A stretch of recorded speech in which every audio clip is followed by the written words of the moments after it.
Hi mga kapambi! Kita niyo naman Mare at pidging-pidgy yan. Kakagutom nga pala Mare, magpapili. Ito nga pala Mare, nung papunta pa lang ako sa bayan. Nakasakay ko nga Mare, ang tsismosa kong kapitbahay. Lagot ako pag napanood are.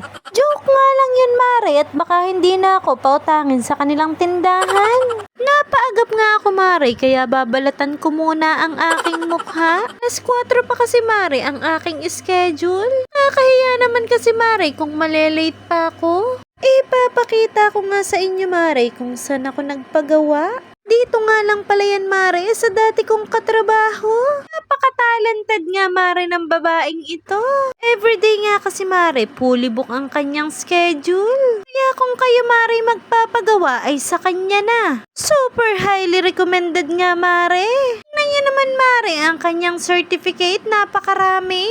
Huwag na nga kayo Mare magdalawang isip kasi nga Mare, bigati ng mga client nito. May mga abogado nga kasi siya Maring client, tapos may assistant manager din sa SM. O di ba Mare, napakabigati naman. Sabi ko nga sa kanya Mare, huwag siyang mahihinaan sa akin. Mare, bigat din ako.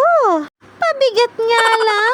Pero hindi nga Mare sa biro, talagang napakagaan ng kamay niya. Kaya hindi na ako magtataka kung yung iba sa inyo ay pabalik-balik na sa kanya. Lalagay ko na nga lang Mare sa comment section kung paano siya matatagpuan. Uwi na nga ako Mare, kaya naisipan kong magdala naman ng suhol. Para nga Mare pag uwi ko ay naka-smile na siya. Tapos nga Mare, dumaan na din ako dito at bibili nga ako Mare ng ulam.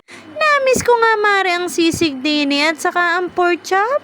Bumili na nga din ako Mare ng takoyaki para naman may mangunguya sila. O siya, sige, goodbye. Follow for more.